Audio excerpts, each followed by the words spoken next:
नमस्कार, मैं हूं प्रशांत भारद्वाज और आप देख रहे हैं news room post. Madhya Pradesh में इस वक्त चुनावी रैलियों का दौर चल रहा है। प्रियंका गांधी, राहुल गांधी, प्रधानमंत्री मोदी और अमित शाह समेत सभी दलों के दिग्गज एमपी विधानसभा चुनाव के लिए प्रचार में जुटे हैं। ओपिनियन पोल तो ये कहते हैं कि कांग्रेस और बीजेपी के बीच में कड़ी टक्कर है। दोनों ही दलों का दावा है कि सरकार उनकी बनेगी।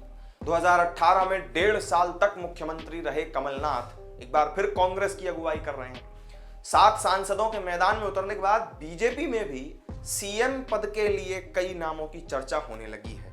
नरेंद्र सिंह तोमर, प्रहलाद पटेल और कैलाश विजयवर्गीय, ये तमाम वो नाम हैं जो सीएम पद के लिए उछाले जा रहे हैं, जबकि अभी मुख्यमंत्री के तौर पर खुद शिवराज सिंह चौहान मौजूद हैं और शिवराज 2005 से ही राज्य के मुख्यमंत्री भी हैं।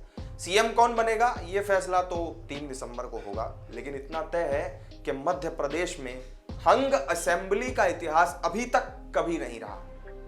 1952 से लेकर के अब तक 15 विधानसभा चुनाव राज्य में हो चुके हैं। 71 साल में 40 साल कांग्रेस का शासन रहा और करीब 21 साल तक बीजेपी ने सरकार चलाई। 1977 से 1980 के बीच 3 साल तक जनता पार्टी का शासन भी रहा। वक्त के साथ सत्ता बदलती रही।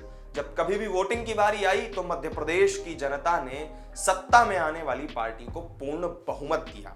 1952 के पहले चुनाव में कांग्रेस सत्ता में आई और उसे 232 सदस्यों वाली विधानसभा में 194 सीटों पर जीत मिली। तब कांग्रेस को 49% और विपक्षी किसान मजदूर प्रजा पार्टी को सिर्फ 5% वोट मिले थे। केएमपीपी को 8 और सोशलिस्ट पार्टी को 2 सीटें मिली। 1962 में फिर विधानसभा में सीटों की जो संख्या थी वो परिसीमन हुआ तो उसके बाद बढ़कर के 288 हो गई। इस चुनाव में भी कांग्रेस को एक तरफा जीत मिली। इस चुनाव में कांग्रेस 142 और जनसंघ जो उस समय पार्टी थी वो 41 सीटों पर जीती थी। विपक्ष में रही प्रजा सोशलिस्ट पार्टी को 33 सीटें मिली। 1967 के 296 सदस्यों वाली विधानसभा चुनाव में भी कांग्रेस को 167 और जनसंघ को 78 सीटें मिली, यानी कि सत्ता में रहने वाली पार्टी को पूर्ण बहुमत जरूर मिला।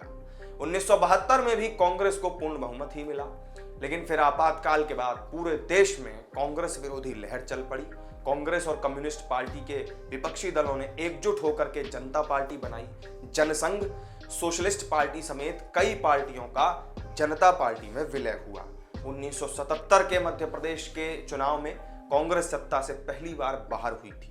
जनता पार्टी को 230 सीटों पर जीत मिली और कैलाश जोशी मुख्यमंत्री बने, जबकि कांग्रेस को 84 सीटों से संतोष उस वक्त करना पड़ा। जल्दी ही लेकिन फिर दोहरी सदस्यता के मुद्दे पर जनता पार्टी में फूट पड़ी। केंद्र की मोरारजी देसाई सरकार गिरने के बाद राज्यों में जनता पार्टी की सत्ता डगमगाने लगी। 1980 में मध्यावधि चुनाव हुए तो कांग्रेस 246 सीटों के साथ पूर्ण बहुमत से सत्ता में लौटी। जनसंघ से नाम बदलने के बाद भारतीय जनता पार्टी को 60 सीटें मिली।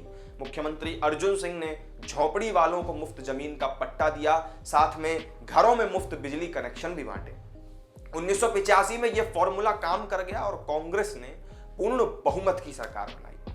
विपक्ष में बैठी बीजेपी 60 सीटों पर उस वक्त सिमट गई।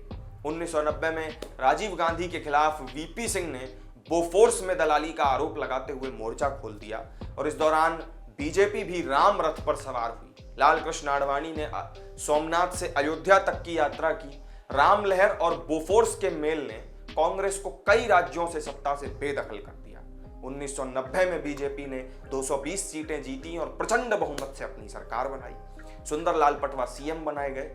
1992 आया, फिर उसमें बाबरी मस्जिद का विवादित ढांचा टूटने के बाद में सुंदरलाल पटवा की सरकार को केंद्र ने बर्खास्त कर दिया।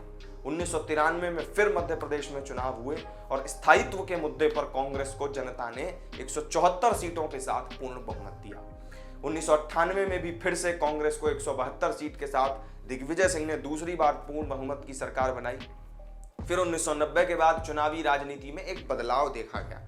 कांग्रेस हो या बीजेपी, सरकार तो पूर्ण बहुमत की बनती रही, लेकिन वोट प्रतिशत का जो अंतर था वो कम और ज्यादा होता रहा। 2003 में प्रमोद महाजन बीजेपी के चुनावी रणनीतिकार बने।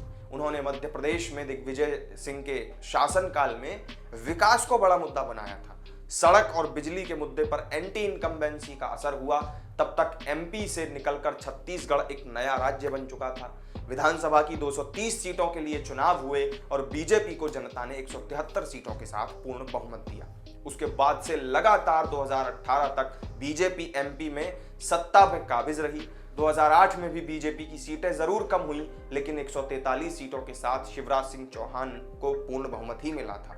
2013 में मोदी लहर से पहले जनता ने तीसरी बार प्रचंड बहुमत दिया। बीजेपी ने 165 और कांग्रेस ने 58 सीटें जीती।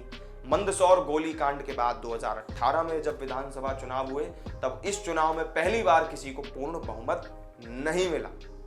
कांग्रेस ने 114 सीटें जीती, जो पूर्ण बहुमत से 2 कम थी। बीजेपी ने 109 सीटों पर जीत दर्ज की। 2018 के चुनाव का एक समीकरण भी बड़ा चौंकाने वाला रहा। बीजेपी को वोट प्रतिशत के हिसाब से कांग्रेस से ज्यादा वोट मिले थे, लेकिन उसे 56 सीटों का नुकसान हो गया।